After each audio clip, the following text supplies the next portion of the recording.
Alrighty. So we're going to go ahead and get started today. Today's class is Welcome to Wellness. And before we get started, I do want to just go over the instructions for how to use Zoom for today's class. On your screen, you should see a couple different buttons. The main ones we're going to be looking at here today are going to be the chat box, which looks something like this. You're able to type into the chat box and communicate with us and communicate with each other as well. You can also raise your hand and ask to be unmuted. We will save this to the end of class today because sometimes it can be a little bit disruptive during the presentation, but there will be an additional chance for discussion and able to ask questions by raising your hand and unmuting yourself at the end. If you have questions during class today, we do have our Q&A box, and this allows you to type in questions at any point throughout the class, and we'll be able to answer them as we go along, or when it's there's a good point for us to answer each question. But we'll definitely address all the questions by the time we sign off here today. So if anyone has any questions about how to use Zoom, please let us know. Communicate in the chat or the Q&A box. Your microphone and video has been muted for today at this time, and that's just so that we can get through all the material we have. But we will be engaging with you in other ways through the chat and Q&A. So with that, you want to move to the next slide, Sharon? All right, so you are all here today for your Grow Your Healthy Lifestyle class. This is a short webinar series that we're having on Tuesdays, so April 6th to April 27th, and the classes will be hosted from noon to 1. Today is Welcome to Wellness to kick off our series with Sharon Gam. And you want to move to the next slide? Thank you. So who are your presenters? Let me go over a brief introduction to all of us. So first and foremost, our lead presenter here for today is Dr. Sharon Gam. She has her PhD in exercise physiology. So she is well acquainted with wellness and does a lot with fitness. She is our worksite wellness and fitness coach here in Seminole County.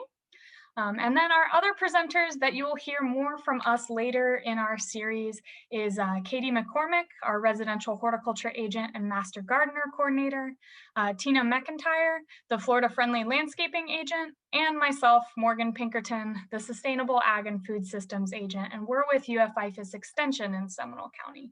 So we are all collaborating with you to bring on this healthy lifestyles class, and so move on to the next slide, please.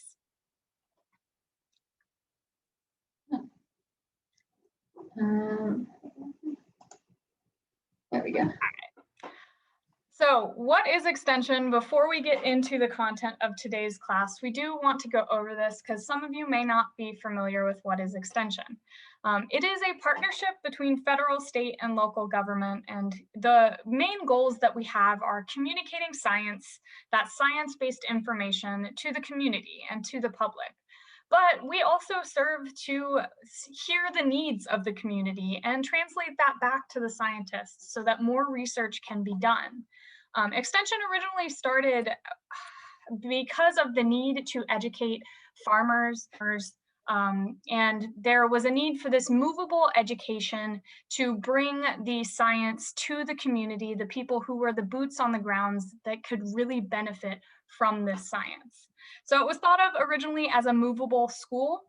So you can see a picture here in the top left or right corner, the Alabama Movable School, kind of what Extension was based off of. Today, Extension has expanded beyond just working with farmers, and we work with lots of people and organizations in the community to better our lives.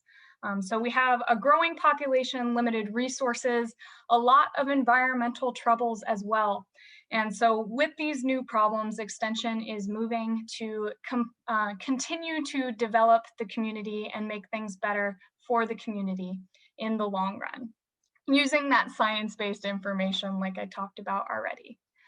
So just wanted to go over that real quick, but with that, I will turn it over to Sharon, and then she can teach us a little bit about wellness. All right. Thank you very much, Morgan. So I am going to jump right in because I do have a lot to get through. And this is something that I'm very excited and passionate about. So I want to make sure I get through as much of it as I can. If for some reason I do go over time a little bit today, I will make sure that I get to any questions that we didn't get to. So please, if you have any questions, put them in the Q&A box. So what I would like to do today is to go over a few things related to kind of an introduction to wellness. So I want to talk about what wellness means. And ideally, I would love to hear from you what health and wellness means to each of you, or to as many of you who would like to participate. We're going to talk about the different dimensions of wellness and how they're all connected. And then I want to really focus on some practical kind of behavior change tips and ideas here. So I want to talk a little bit about goal setting. And then I want to go through all the different dimensions of wellness and just give you some ideas and recommendations for things that you might be able to improve for your individual well-being and your quality of life. So let's start by talking about what is wellness. This is where I would love to hear a little bit from you to get us started. If you hear the word wellness, or when you were thinking about the topic of this presentation, can anyone share with me what comes to mind? What do you consider to be wellness? And if you can, put it in the chat box. So I'll give you a second to see if anybody wants to chime in. Yep, being healthy, that's perfect. That is definitely a big part of overall wellness. And usually we kind of lump in health and wellness as one concept. So health is definitely a big part of that. Anybody else? I believe somebody raised their hands. If you've got something, a quick comment, and you want to put it in the chat box, I can really quickly read it out. Looks like someone also added physical, emotional, and spiritual health. Perfect. Okay. Thank you. And then we have another mental health and well-being. Beautiful. Okay. So those are perfect examples of basically what we're going to be getting at in terms of this overall presentation, which is that there are these different dimensions of wellness. So it's not just one thing. There's different aspects of wellness. So actually, let me go to the next slide here. And continue to throw things into the chat box, because I definitely want to see what all of you have to say about this topic. So when I think about wellness, and this is my working definition of wellness. So wellness is working towards the goal of leading a fulfilling, satisfying, and meaningful life, and achieving your full potential in a balanced way that feels right to you. So I know this is kind of a broad definition, and actually I've made it a broad definition purposely because I think what's important to understand here is that wellness is different for everybody. There's, again, lots of different aspects of wellness, and there's different paths to achieving or improving our overall wellness, and that really depends on us as individuals. So if we start to talk about maybe some of those specific aspects of wellness, I heard a couple of those examples from some of you here. There are different aspects and different dimensions of wellness. So depending on who you talk to, perfect. So depending on who you talk to, there's usually at least 4, and I've seen sometimes up to 12 different dimensions of wellness. For the purposes of our presentation today, I want to talk about 5 different dimensions. So we're going to talk about physical wellness, which is caring for your body to stay healthy. We're going to talk about social wellness, which is all about relationships. Emotional wellness, which is understanding and managing your emotions. Intellectual wellness, which is about lifelong learning, expanding skills and knowledge. And then the kind of overarching theme of this entire webinar series is environmental wellness, which is about connecting with the world around you, understanding how your environment affects you and how you affect your environment. And that's where our awesome extension services team is going to come in and really focus on that. So again, like I said, there's other dimensions of wellness, and I can see some of them in the chat box that I didn't mention. I'm going to focus on these 5, not because the other ones aren't important, just for the sake of time and simplicity. We're going to focus on these 5 different dimensions of wellness just for today. So the first thing to understand about these dimensions of wellness is that they're all interconnected. This is extremely important. All of these aspects of wellness affect each other. You can't really have one without the other. And if you neglect one aspect of wellness, all the other ones tend to suffer. But on the other hand, if you can improve in one of these dimensions of wellness, you'll get benefits that carry over into all of these other dimensions and that can improve your overall quality of life. So I just want to give you an example of kind of how that works. So Morgan mentioned that my background is in exercise physiology. So I'm going to use exercise as an example here to just kind of illustrate this point. So these are some of the benefits of exercise. I know there's a lot going on this little diagram. I made this for something else, but I'm going to reuse it for our presentation today. I think we all know that exercise is good for us, right? That we should probably all be moving a little bit more. I'm not sure if people 100% realize just how important or how beneficial exercise really is to our physical and our mental health. They say that if you could take the benefits of exercise and put them into a pill, every doctor in the world would prescribe it. It's such an incredible positive thing for all of the systems in your body. So here's just some examples of some of the benefits of exercise. So if we look on the blue side there, these are the long-term benefits that I think most people are probably familiar with. So this is, reducing the risk of disease, leading a longer and healthier life. Now, when I think about those things, what really comes to mind for me is time, right? This is more time and importantly, more quality time. So if I'm leading a longer and a healthier life, I've got more quality years of my life to devote to the things that make me happy, to spending time with my family or my loved ones, the people I care about, or to doing all the other things that are important that I want to accomplish in my life, whether that's my professional success, my personal success, again, relationships, travel, having experiences. Exercise essentially buys me more time to do all of those things. Now, on the other side of the document here, the green side, there's some of the more immediate benefits of exercise, which in my opinion I think are more important in terms of motivation to be active. And these are some things that are maybe some of you, I'm sure, know some of these. Some of them are a little bit less well known. I'm just going to kind of go through the list really quickly. Physical activity can improve feelings of happiness and optimism. People who are more active tend to report being happier, being more optimistic. And I think it's pretty obvious that that can improve my emotional wellness, right? If I'm feeling happier, I'm feeling more optimistic, my mental health is going to be better. Now, exercise also improves brain function. This is absolutely incredible. I find this just really, really fascinating. When you exercise, certain substances are released in your brain. Some of you might know that endorphins are one of those things, but there's actually a lot of other things going on in your brain when you exercise. And exercise can help to build better connections between different brain areas and even help you grow new brain cells. It's incredible. So I think it's, again, pretty obvious that that can improve my intellectual wellness, right?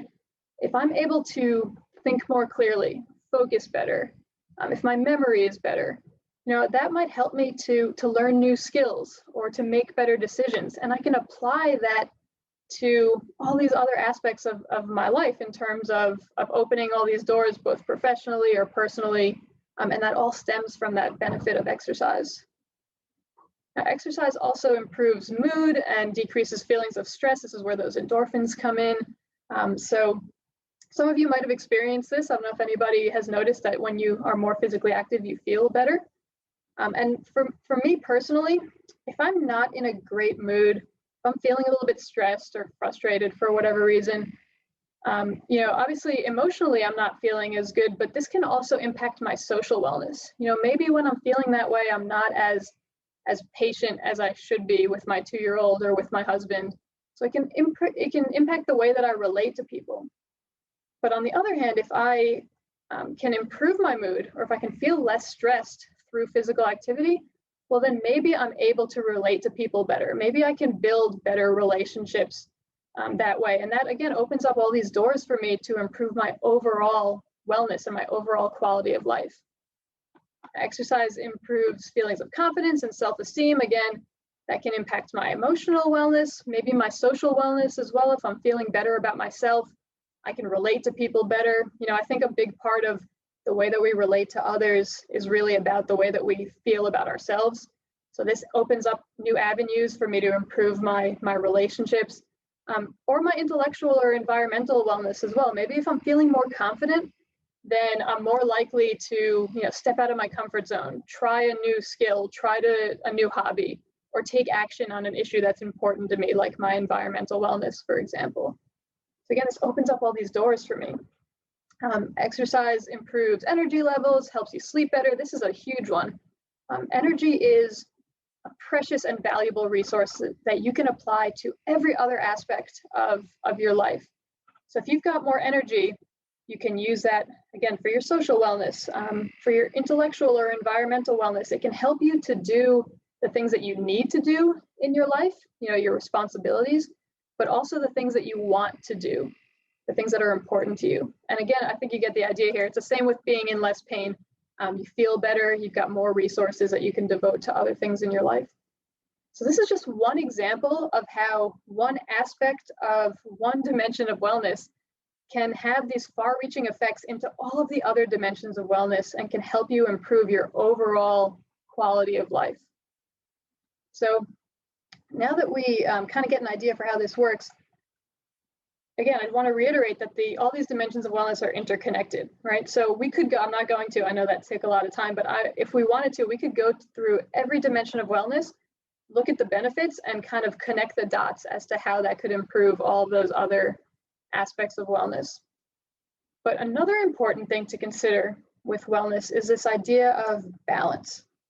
So I spoke in that definition at the beginning about how wellness means improving your overall quality of life, achieving your full potential in a balanced way that feels right to you. And I think this is an essential point here.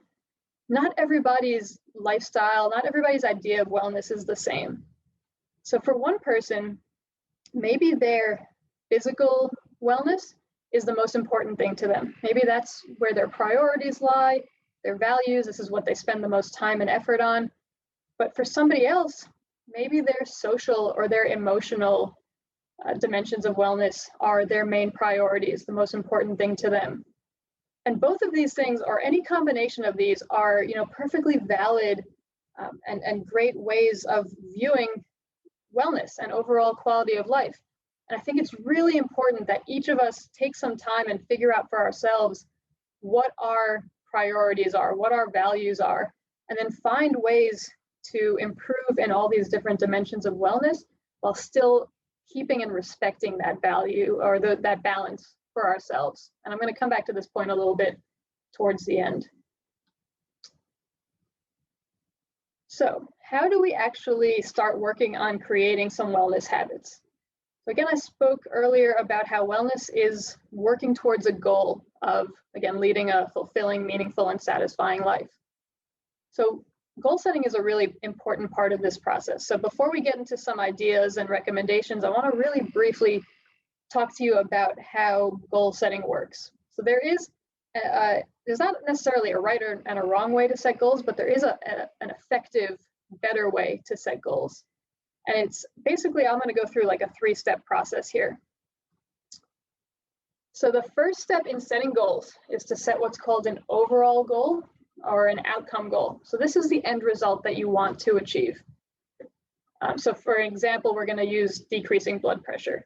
But generally, when I do health coaching with people and I ask them what their goals are, 8, 9 times out of 10, they talk about that they want to lose weight, or they want to improve a certain health risk, or they want to achieve a performance goal like running a 5K or something like that. We mostly focus on those end results. That's what we think about when we think about goals. And those are important, but they're not the whole picture. And actually, there's a more important step to setting effective goals that set you up for success to actually achieve those end results. And that is setting what are called process goals. So process goals are the daily or weekly actions that you need to take that will move you towards your overall goal. And these, again, process goals are actions and behaviors that you need to do. And these are your secret weapon to success. This is by far the most important part of the goal setting process, is coming up with these process goals. Because unfortunately, the reality is, and I wish this wasn't true, we can't necessarily control the end result. No matter what we do, we can't necessarily control how our body is going to respond. But what we can control is our actions, our behaviors, the choices that we make on a daily basis. And so if we put all of our effort and energy into achieving certain process goals, certain daily behaviors, then the results will follow from there. So if you're thinking about your goals, let's say we're thinking about how we want to decrease our blood pressure. What we then do is we take a couple minutes, do some brainstorming, and we come up with a list of potential process goals. And again, back to that theme of wellness is an individual thing, there's no kind of right and wrong here. There's a lot of different ways that you can achieve any particular goal. So it's really about the individual and what they are willing to do, their lifestyle, their starting point. But you would do a little bit of brainstorming and just come up with as many ideas as you can of actions that you could take to achieve that outcome goal. And then the last step here is to choose just one of those process goals, of those behaviors, to start working on. So in our case, let's say I decide that I want to start doing some more cardio. I want to start jogging. Now I want to take that process goal and I want to break it down. So the first thing I need to do is figure out very, very specifically exactly what I need to do in terms of that behavior. So exactly what I'm going to do. And ideally, I want to figure out ahead of time when, where, and how I'm going to achieve that, how I'm going to do it. And then I want to take that behavior and I want to make it really, really small, really simple, and really achievable. So I might decide based on my lifestyle, my fitness levels, what I think is going to be achievable for me. I might say, okay, I'm going to start jogging for 5 minutes, 3 days a week. That's going to be my process goal. And now I know that doesn't seem like much, and a lot of people will think, oh, that's not enough to make any difference. That's a big mistake that people make when they're setting their goals. They get really excited and they want to change everything all at once. They want to do everything as much as they can so that they get those end results as fast as possible. But unfortunately, it just doesn't work that way. Because if you try to do too much, it's really easy to get overwhelmed and end up doing nothing. So we want to set ourselves up for success by starting with something that's so easy that we can't not follow through. So for me, that might be this 5-minute jog. And then the idea is that once I start to build some habits, once I start achieving that goal on a regular basis, then I can build on it. Then it becomes an easy part of my lifestyle, and I can start jogging for a little bit longer each time. And eventually I can add another process goal, and I keep working on that, and I focus on the process, and eventually the results will come. So that's how goal setting works. So I want you to think about that term process goals, which again are those actions and behaviors as we go through here. All right, so now what I'd like to do is go through each of those dimensions of wellness, and I want to just give you some ideas and some recommendations of some process goals that you might be able to incorporate into your healthy lifestyle plans.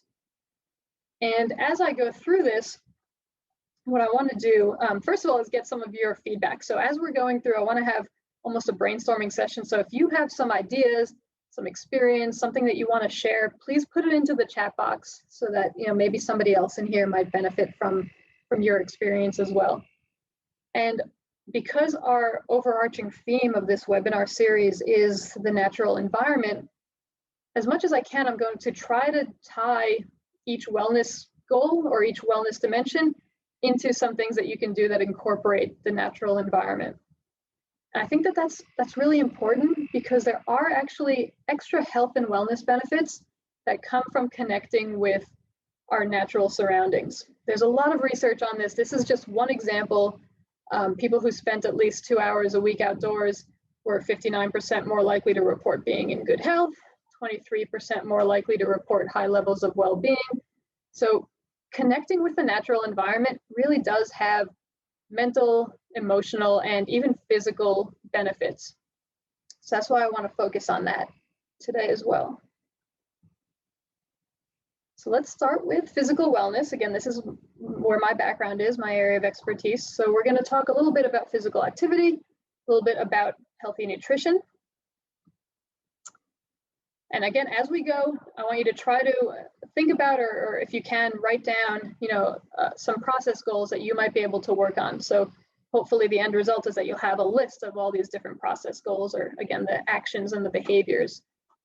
So for physical activity, if you want to get all of those amazing benefits of exercise, these are the recommendations. It's recommended that you do about 30 minutes of moderate intensity cardio exercise 5 days a week, or about 25 minutes of vigorous intensity cardio exercise 3 days a week, or some combination of those two. Now, when we talk about moderate and vigorous, that's a measure of intensity, of how hard the exercise feels to you or how hard you're working. So generally for moderate intensity cardio, that's exercise that gets your heart rate and your breathing up a little, a noticeable amount, but not too bad. So that would be brisk walking or even slow jogging, depending on your fitness level. And if you want to make sure that you're at that moderate intensity, we often use something that's called the talk test. So talk is in TALK, talk test. And basically, this is just a really easy way to tell what intensity you're at. So if you're doing moderate intensity cardio exercise, you should be a little bit out of breath you should be able to speak in full sentences, but too out of breath to be able to sing. So next time you go for your walk, this is going to seem a little bit silly, but say a few sentences out loud and then try to sing happy birthday or something. And again, if you're at moderate intensity, you should be able to speak in full sentences, but you should be too out of breath to sing. Now for vigorous intensity, that's exercise that gets your heart rate and your breathing up a lot. So this would be, running or cycling or swimming or rowing, whatever it is, at a pretty high intensity, pretty challenging pace. Something like interval training would fall into this category as well. And if we think about that talk test again, if you're at vigorous intensity cardio, then you should be too out of breath to put a full sentence together. You should only be able to say a couple of words at a time if you're at vigorous intensity. So you can see here that the higher the intensity of the exercise that you're doing, the shorter you need to do it, or the less time you need to do it for to get those benefits of exercise. So then the question becomes, what are you going to do in terms of your cardio exercise? So if you're thinking, I don't have time to do 30 minutes of moderate exercise 5 days a week. Well, the good news is that you can break up those sessions into smaller ones throughout the day and still get those same benefits. So you could do a 10-minute brisk walk in the morning, a 10-minute brisk walk at lunch, a 10-minute brisk walk in the evening. There's your 30 minutes of moderate cardio exercise right there. And if you're thinking, well, I'm not actually anywhere near this right now, I know I'm not doing nearly enough cardio exercise. Again, think about those when you're making your process goals. Think about making something small and simple and achievable for you. Any amount of exercise is better than nothing. So if you have to start with, 5 minutes here and there, that's what you should start with. That's what you should have as your process goal. And then again, you can build your way up from there. Now, the other piece of the puzzle here, excuse me, is strength training. So we recommend that you try to strength train at least 2 days per week. And again, if you're thinking I'm nowhere near that right now, just start somewhere. Just put down a process goal of doing, a couple of squats here and there throughout the week, and then you can build on it as you go. So strength training is working your muscles against some kind of resistance. So that can be in the form of resistance bands. It can be weight stack machines at the gym, barbells, dumbbells, kettlebells, or even just your own body weight. All of that counts as strength training. And strength training is so important, and I can't recommend highly enough how important it is to be doing some strength training. It's really such an important thing to incorporate throughout your week if you can. And that's because it actually has similar benefits to cardio exercise. So strength training can decrease your risk of disease, can help your heart and lungs work better, but there's also extra benefits that come along with strength training that you can't necessarily get from cardio exercise. So the most well-known one probably is increasing metabolism. So you might know that muscle is what we call an active tissue. That means it burns energy and calories all the time. So the more muscle you have, the easier it's going to be for you to lose weight, the easier it's going to be for you to keep weight off if you lose it. But strength training can also improve your movement quality, and your daily functioning. And this goes back to that quality of life that we're talking about. If you think about your daily routine, all the things that you do, just going through your normal daily activities, a lot of it is related to your muscles and to your strength. So simple things like getting in and out of a chair, walking upstairs, lifting grocery bags, moving furniture, all of that is made easier and more comfortable the more muscle you have or the stronger you are. And then things like increasing bone density and maintaining muscle mass, which becomes really important as we age. Strength training can help with all of this. So again, jot down, some possible process goals that you might be able to incorporate in terms of strength training.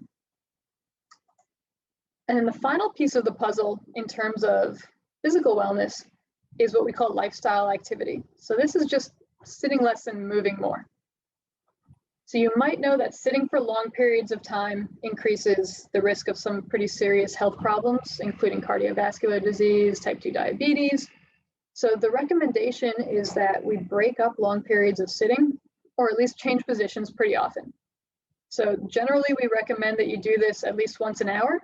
Again, when you're thinking about your process goals, be realistic, just do as much as you can and then build from there. But even just a minute or two of movement is enough to break up long periods of sitting. So if you set an alarm on your phone or on your computer for, let's say, once an hour, and all you'll need to do is just get up and stretch for 1 to 2 minutes, or get up and walk up and down the hall for 2 minutes. It really only takes a minute or two to get blood flowing and to counteract some of those issues that come with sitting for too long. Sharon, we have a question in the Q&A here. How much time do we need to do strength training for? So for strength training, it's not as much of a time issue as it is a muscle issue. So it's very hard to give, that's a common question, and it's hard to give a good answer for that. Generally, what you want to do is work all of your major muscle groups.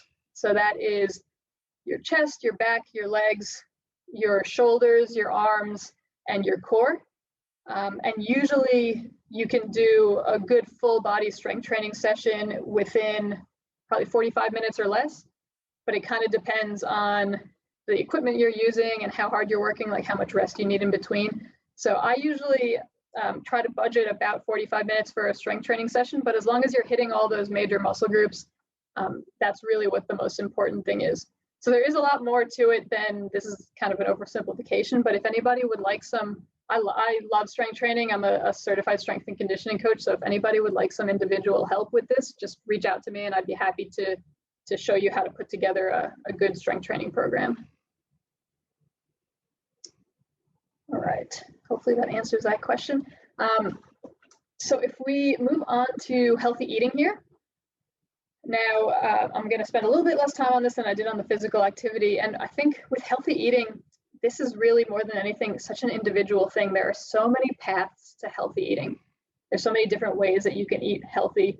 So trying to give, blanket recommendations is really difficult. So what I usually do in terms of behavior change and health coaching is just get people to write down, again, this list of process goals and then choose one thing at a time to work on. So the general recommendations for healthy eating, there's kind of two categories. The first is to eat more healthy, nutritious foods. So these are foods that are, whole, minimally processed, as close to their natural state as possible. And the reason these are so important is that they're full of, as the name suggests, they're full of nutrients. So they're full of vitamins, minerals, fiber, which is incredibly important, antioxidants, all things that help your body to function at its best. So these are foods that, again, I think most of us kind of know are good for us. So we want to try, in terms of process goals, here's a list of some things that you might be able to incorporate. Eating more fresh and seasonal foods, which tend to be quite nutritious. Eating more plant-based foods, which this doesn't necessarily mean going vegetarian or going vegan or anything like that. It just means incorporating more plant-based proteins into your meals. And since this has kind of exploded in popularity lately, there are a lot of resources available to help you get started with plant-based eating. Then eating more of, again, the foods that I think we all know are good for us. Our vegetables, our fruits, our legumes, which are beans and peas, whole grains, nuts, lean proteins, healthy fats, and in a form that's as close to their natural state as possible. So when you look at that fruit or vegetable, you can imagine what it looked like growing in nature. And then things like cooking more at home, drinking more water, these are all really good process goals that you might be able to start working on. The other side of the coin when it comes to healthy eating is eating less ultra-processed foods. And again, these are for the most part the foods that I think we know we should probably be eating a little bit less of. But this category, so things like what's in the picture there essentially, but this category also includes foods that I call sneaky ultra-processed foods, so foods that are marketed as healthy but are really processed foods in disguise, and food manufacturers have gotten really good at kind of disguising that and tricking us into thinking we're making healthy choices when we're maybe not so much. What happens with ultra-processed foods is that in that manufacturing process, often a lot of sugars and sodium is added. These foods tend to be high in calories as well. And in that manufacturing process, a lot of the nutrition from those foods are lost. So this is what a lot of people refer to as empty calories. So here's again a list of process goals that you might be able to work on for this aspect of healthy eating. One of the ones that I think is really important is that first one, which is learning to read ingredient lists, reading nutrition labels, and trying to make that distinction between ultra-processed foods and less processed foods, and making healthier choices within the options that you have. Now, in terms of putting this all together for healthy nutrition, one of the things that I recommend, and I know that those weren't very specific recommendations because again, I think it really depends on the individual and just starting where you are and making small shifts in the right direction. But what I think is really important is changing your mindset about healthy eating. And this is something I see very, very commonly with people when I talk to them about diet or about nutrition. A lot of people approach healthy eating from a diet mindset, from kind of a negative mindset, like they have to give up all their favorite foods, they can never eat anything with sugar again. And it's that restriction and deprivation that really kind of wears on you, and that makes it hard to sustain a healthy eating pattern over time. But if you shift your mindset and you think about eating more healthy, nutritious foods that fill you up, now you're coming at it from a much more positive mindset. You're thinking about filling up on healthy foods that support your body. You're thinking about being satisfied and eating foods that you like that are more nutritious, that are going to help you achieve your goals. And what ends up happening is you get the same result. If you're eating more healthy, nutritious foods, those foods will tend to kind of crowd out or replace some of those maybe less healthy foods. So you end up eating a healthier eating pattern, but your whole mindset has changed. And that's what really I think is the key to sustaining a healthy eating pattern.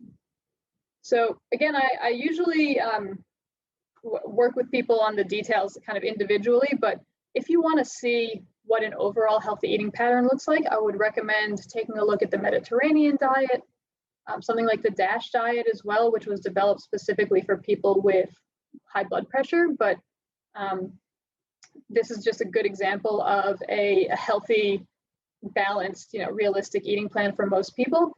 And then looking at something like myplate.gov, which is a great resource with lots of information on making healthy shifts towards more nutritious foods. They've got recipes and ideas for saving money at the grocery store, all that kind of stuff. So these are some good resources you might be able to check out as you're thinking about what your process goals are going to be, what your behaviors are going to be. All right, so if we try to tie all this back to our natural environment, and this is where I would love some of your help and your ideas here. So if you've got any ideas or any experience with this, please put it in the chat box so that everybody else can kind of benefit from it. One of the things that I highly recommend is, in terms of physical activity, taking your activity outside. There's actually a term for this. It's called green exercise, which really just means exercising outdoors.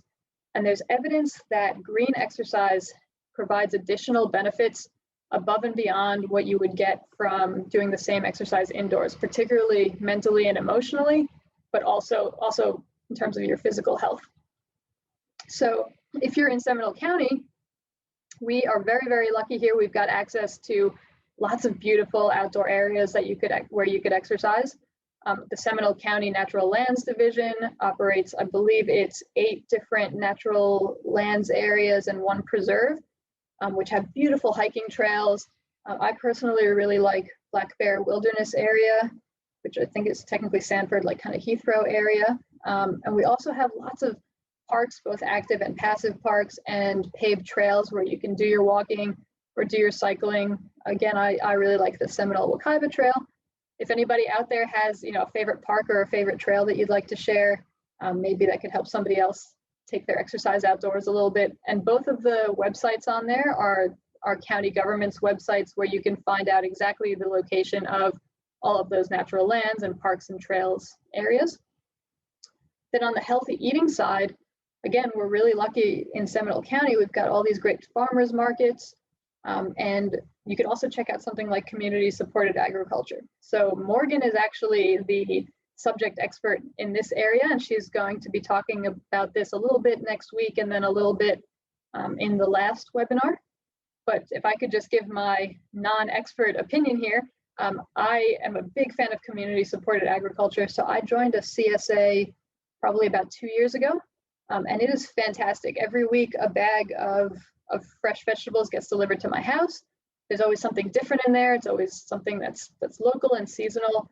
And from my perspective, the best part of it has been that it's kind of taken me out of my comfort zone in terms of my vegetable and fruit eating, because sometimes there's something in there that I've never cooked before, maybe that I've never eaten before. And so it's kind of forced me to learn all these new skills in terms of healthy eating. So again, highly recommend community supported agriculture, and Morgan is the go-to person for that. Now, in terms of emotional wellness, this is, again, highly tied to our physical wellness, as I talked about a little bit before. So what I want to do is go through a couple of process goal ideas, again, that you might be able to work on in this dimension. So something like keeping an emotion journal is a really good one. I often recommend this to people because often we feel these emotions and we don't really understand why. So if you can just jot down throughout the day what you're feeling and what you're doing as you're feeling that thing, sometimes you can kind of pick out patterns and figure out, oh, you know what, I feel a little bit run down always at this certain time of day, or I always feel frustrated after I get finished with doing this activity. Once you figure out those patterns, then you can start to come up with some strategies to address those different emotions and manage them a little bit better. Something similar is a gratitude journal, which again just means jotting down throughout the day the things that you're grateful for, the positive things that are happening in your life. Because unfortunately, as human beings, the way our brains are wired, we tend to focus on the negatives and we overlook a lot of the positive things that happen to us. So if you can start to focus on those positives and have them, written down, then you can start to maybe view your life a little bit more positively. So that's a good idea for a potential process goal. Things like breathing techniques as well. There's a lot of different types of breathing techniques, and I don't have time to go into them in detail. There's a website that I love called helpguide.org, which has tons of different information and resources on stress management. They've got information on different breathing techniques, but essentially what you want to do with breathing techniques is just focus on and slow down your breathing. And what that does is it just kind of down regulates or calms down your central nervous system. And that can help you feel less stressed. And often it can help you give yourself just a little bit of a break or a little bit of a time lapse between, feeling a certain emotion and then reacting to it. And it can be something that's really helpful for emotional wellness. Something like mindfulness and meditation as well. Now, I'm not an expert in mindfulness and meditation. I dabble in it a little bit. I'm sure I could do better. But I do know that there's a lot of people around the county who are very much into mindfulness and meditation. So if any of them are in here and you want to share a resource that you find helpful, please put it in the chat box. One website that I have found really helpful, especially as a beginner, is called mindful.org. You can find a lot of information in there about starting a mindfulness or a meditation practice. And they do a good job of explaining that it's not necessarily about, sitting for an hour at a time and meditating. There's a lot of ways that you can incorporate mindfulness into your daily routine. Something like the Calm app I really like a lot as well. There's a free as well as a paid version of that app, and they have a guided breathing exercise in there as well. And then again, taking your practice outdoors. So there's evidence that practicing mindfulness, practicing meditation in an outdoor setting can have additional benefits, again, emotional, mental, and physical benefits above and beyond what you would get from doing that same practice indoors. And then I spoke about how powerful exercise can be for regulating stress and improving mood as well. So these are all different ways that you might be able to improve your emotional wellness. Now, in terms of social wellness, again, this is all about building healthy relationships. Simple things like reaching out to a friend each day could be a process goal for you, making a weekly social plan, and here's a good opportunity to do active outdoor activities. So taking those social plans outside. So if you have a friend who you normally would meet up with to have a coffee or have lunch with, maybe suggest going for a walk or something instead. So then you'll get kind of a win-win-win there. You get the benefit of that social interaction, you get the benefit of physical activity, and you get the benefit of interacting and being in nature. Social wellness also kind of touches on giving back to your community. So volunteering is another thing that you might be able to incorporate as a process goal for your social wellness. Obviously, this depends on what you're interested in, but there's one volunteer opportunity that I did want to highlight. It's run through Seminole County government. It's called the Seminole County Serve program. And they do a lot of work in terms of education and rehabilitation of our natural areas in Seminole County. So I've done a couple of volunteer events with them before. I went out and did, it's called an air potato raid, which was really fun, where you pull an invasive plant species. They also do waterways restoration, where you pull invasive plant species at a local lake and then plant more beneficial ones. So again, this is another win-win-win situation here. You interact with other like-minded people, give back to your community, do some physical activity, enjoy our nature areas. So highly recommend checking out the SERVE program if you're interested in these kinds of events. They have a newsletter where you can sign up to find out about things that they're doing in the future. All right, now for intellectual wellness, again, this is a really individual thing. So this is something that you'll have to think for yourself, what you're interested in. But something that I wanted to mention in terms of learning a new skill or picking up a new hobby was to start kind of thinking about maybe your other goals in a different way. So something I often recommend to people is to think of, physical activity in particular. I often talk about this when I teach strength training, that strength is a skill, right? It's not something that you're necessarily going to be good at right away. It's something that you get better at with practice. And in my opinion, I kind of like to think about everything as a skill. Physical activity is a skill. Healthy eating is a skill. Even emotional regulation and social things are skills. So getting interested, learning more about the benefits and how to do these things, and then kind of shifting your mindset to having goals where the goal really is just to practice and get better at each individual skill, I think is a really good way of looking at intellectual wellness, and a good way of combining intellectual wellness with some of the other dimensions of wellness, which again is kind of the whole point of this presentation. And then finally, we've got environmental wellness here. So again, I'm not the subject expert here. This is where Morgan and Katie and Tina, our awesome extension services team, are the subject matter experts here. And this is what you will be learning about in the upcoming webinars.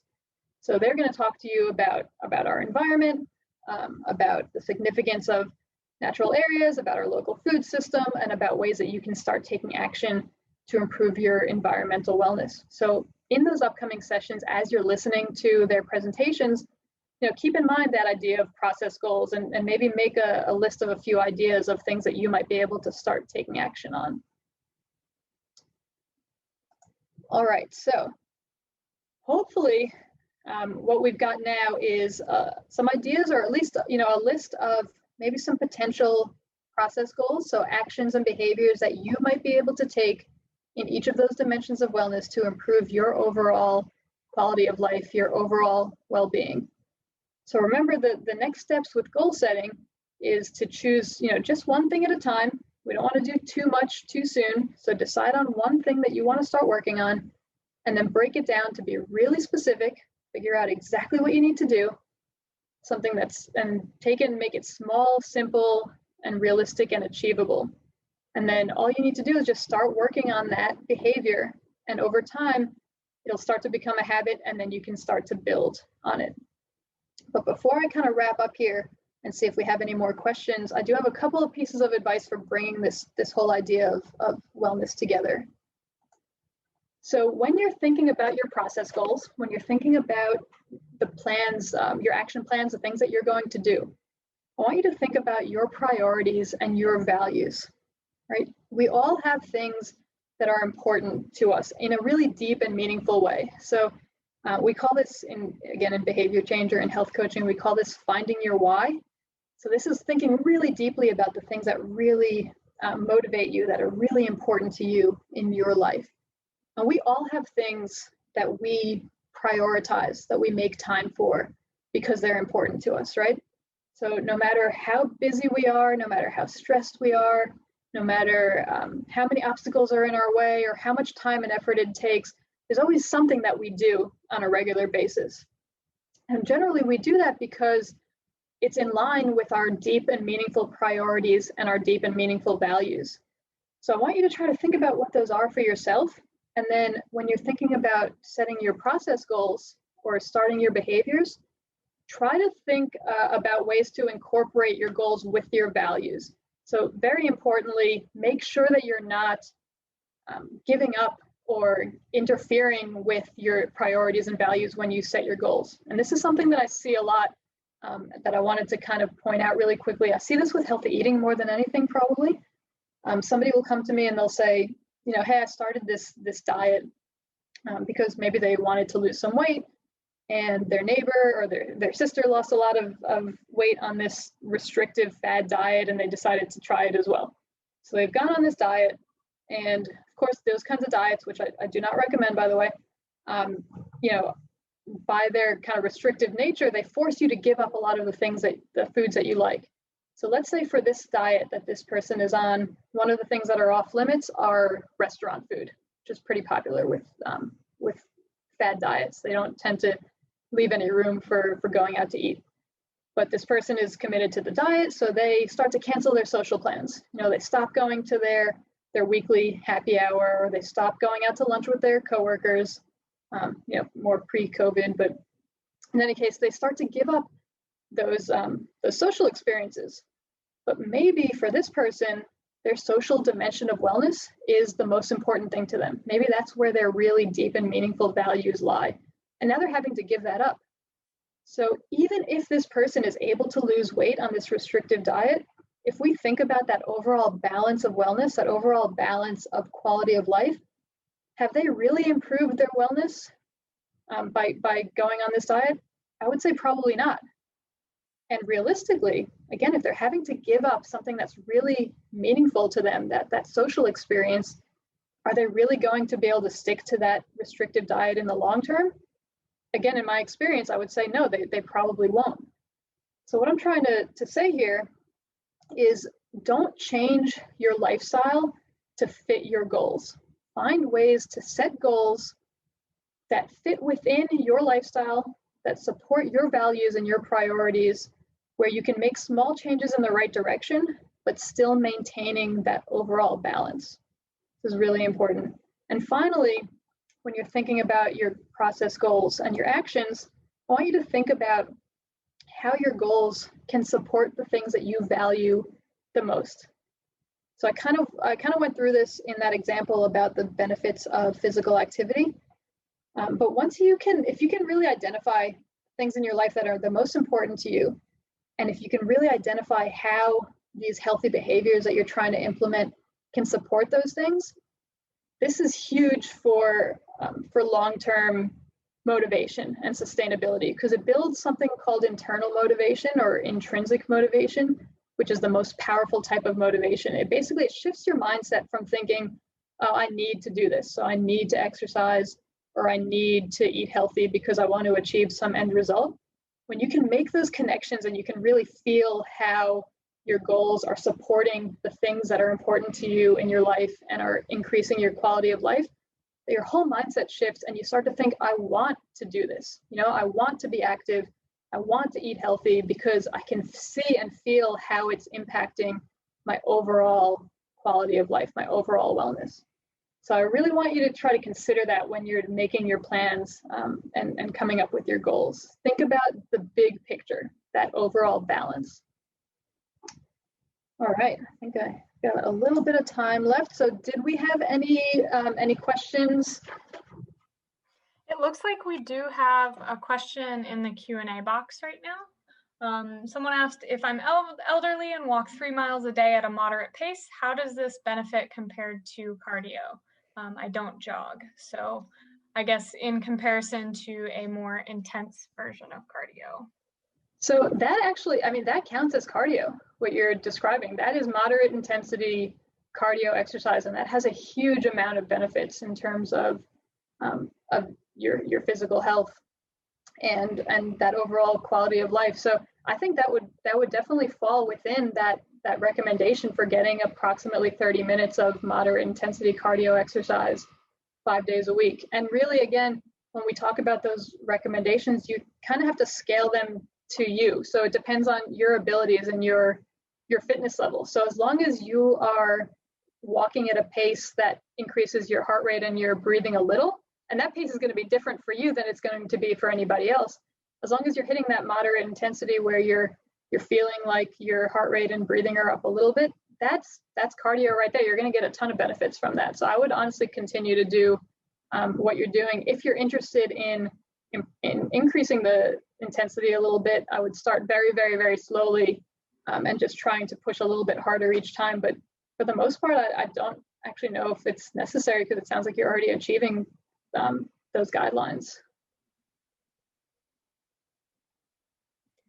It looks like we do have another question too. Do you recommend vitamin supplements? I don't know if you can speak to that. So again, I'm not a nutritionist, but I generally do not recommend vitamin supplements. If there's a specific health issue or medical issue that you are trying to address with supplements, then I would definitely suggest talking to a registered dietitian or a nutritionist. But generally, what in terms of overall good health, we recommend trying to get as many of your vitamins as possible from whole foods that are in their kind of more natural form. Because what tends to happen is those whole foods have a lot of different vitamins, a lot of different minerals, generally fiber, antioxidants. They kind of come packaged with all of these good things that work for your body. Whereas supplements tend to isolate one thing at a time, which is generally not the most efficient way to get your vitamins. So I think, I'm trying to think of, I know Julie England, who used to be at Extension Services, used to talk a lot about vitamin supplements, and she would say that a poor diet plus supplements is still a poor diet. So we want to focus first and foremost on our whole foods, and then if there's some gaps there, you can try to address them with vitamin supplements. So I hope that makes sense. It does. That's a really good way of putting it too. I was not with Seminole County when Julie was here, but I heard she had a lot of really good advice on the front. Yes, she was awesome. We also did have a kind of like general question here, and some people looking for more specific advice. But for a general question, if I had not exercised in a year, or it's been a long time since I exercised, what do you recommend starting out with? So generally, I would probably, in terms of like cardio versus strength sort of thing, it really depends on the person, on their lifestyle and their preferences. I think it's important for each of us to find the kind of physical activity that we enjoy the most. So if for you that's cardio, then that's where I would start. If for you that's strength training, then I would start there. It's really because that's what's going to build that motivation. That's if you actually want to do it because you enjoy it. So it kind of depends on the person and what they really want to do. And then from there, once they decide, I think I enjoy cardio a little bit more, or I enjoy strength a little bit more, then they can just start with something really simple in that type of exercise and then build from there. So I know it's really hard, like it's frustrating. And I get that I can't give like very specific recommendations because the reality is it really depends on the individual and their lifestyle. But again, if there's anybody who wants to reach out with some questions about their individual situation, I would love to give you some more specific information then. Yeah, I think that's a good start to a general answer. And for those of you who are interested in having that question answered, we can communicate with you and we'll provide you with Sharon's information, contact information to talk to her directly on like an individual scenario. But let's see, do we have any more questions in the chat here? I know we're right at time. Yeah, sorry, I know I went long. I get excited about this stuff. It was stuff. perfect. We were right on time. I usually stay on a little bit after the classes just in case we do have some more questions. Before all of you start signing off, just be on the lookout for an email from us. We will be sending out a survey to just kind of evaluate like what you learned, as well as provide us feedback for how we can improve the class in the future. We hope to see you at our next class next week on Tuesday at noon. We will be talking about agriculture in Florida and getting into some of the concepts that Sharon had talked about today when it comes to eating local, as well as looking at food labels and how that relates to agriculture. We do have one question. Can we get the slides from this meeting? Sharon, that's a question for you. Yep. Yeah, absolutely. All right, we'll be able to provide the slides to everyone, and we'll be in communication by email with all the different resources that we have, and so that you have this presentation available as well. We had an earlier question asking if the presentation was going to be recorded today, and yes, it was. We will be posting our presentations on the UF-IFAS Extension Seminole County YouTube page. And again, we'll keep in contact and make sure you have the availability to access those in the future as well for anyone who wants to watch again or share with others. And do we have any more questions here?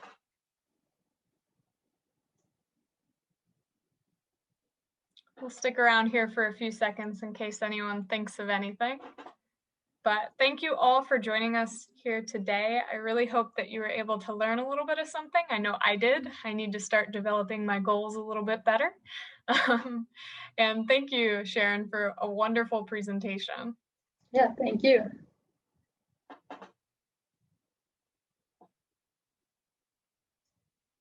All right. Looks like people are signing off. If we have no more questions, we're going to head out for today. We'll be in contact by email, like I mentioned before, so you'll have all our information. You can talk to us directly and ask more questions if you think of ones later, but we hope to see you next week. Thank you, everyone.